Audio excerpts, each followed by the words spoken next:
आपली संस्कृती, आपले संस्कार सदा राहू दे आपल्या सोबत। भारताच्या महान ग्रंथांचे आणि काव्यांचे संपूर्ण संकलन सबस्क्राइब करा तिलक। असं ऐकलं आहे की महामुनी अगस्त्यांनी मागच्या 12 वर्षांपासून चलशय्येचं कठोर व्रत धारण केलं आहे। ते मागच्या 12 वर्षांपासून पाण्यात निवास करतायत। आता त्या व्रताची दीक्षा करून ते पाण्यातून बाहेर निघणार आहेत। म्हणूनच ऋषीमुनी त्यांच्या दर्शनासाठी एकत्र होत आहेत। महाराज, आपल्याला या घटनेची सूचना देणं मी माझं कर्तव्य समजलो। खूप सुखद सूचना आहे।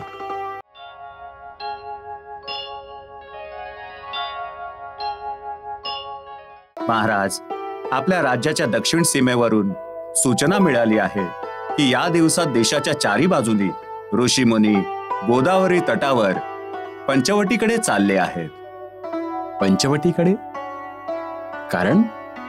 महाराज, त्याच्या जवळ महर्षी अगस्तींचा आश्रम आहे। असं ऐकलं आहे की महामुनी अगस्त्यांनी मागच्या 12 वर्षांपासून चलशय्येचं कठोर व्रत धारण केलं आहे। ते मागच्या 12 वर्षांपासून पाण्यात निवास करतायत। आता त्या व्रताची दीक्षा करून ते पाण्यातून बाहेर निघणार आहेत। म्हणूनच ऋषीमुनी त्यांच्या दर्शनासाठी एकत्र होत आहेत।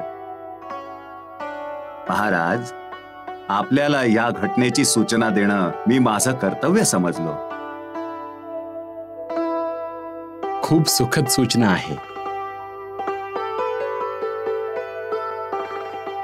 हे ऐकून आमच्या मनात एक विचार आला आहे। अशा शुभ क्षणी आम्हाला त्यांचे दर्शन घेतले पाहिजे। ह्यावेळी आमच्या मनात महर्षी अगस्तींच्या दर्शनासाठी पंचवटीला जाण्यासाठी जो संकल्प उत्पन्न झाला आहे, त्यासाठी आमच्या मंत्रीगणांनी आम्हाला आपला विचार द्यावा। पूज्य गुरुदेव ह्यावेळी अयोध्येत नाही येत, त्यामुळे त्यांच्या अनुपस्थितीमध्ये महर्षी जाबाली हेच आमच्यासाठी गुरुपदावर आरूढ आहेत। आपण कृपा करून आमचं मार्गदर्शन करा की ह्यावेळी आमच्यासाठी काय उचित आहे। राजन, आपला संकल्प अतिउत्तम आहे। पूज्यपाद महामुनी अगस्तींनी इतकं महान आणि कठीण व्रताचं सफल अनुष्ठान केलं आहे। त्यांच्या या अनुष्ठानाने अध्यात्म आणि विज्ञान दोन्ही विद्यांचे मार्ग खूप पुढेपर्यंत प्रकाशमान होतील। राजाने अशा वेळी अशी महान विभूती आणि अशा महान कार्याच्या सन्मानासाठी स्वतः महामुनींच्या स्थानावर जाऊन त्यांना वंदन करावे। साहू साहू साहू साहू।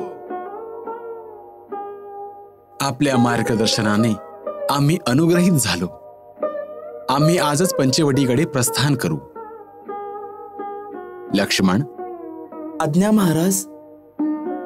आम्ही पुष्पक विमानाला म्हणालो होतो की आवश्यकता भासल्यावर आम्ही त्याला बोलावू। आता त्याला बोलवा। जशी आज्ञा।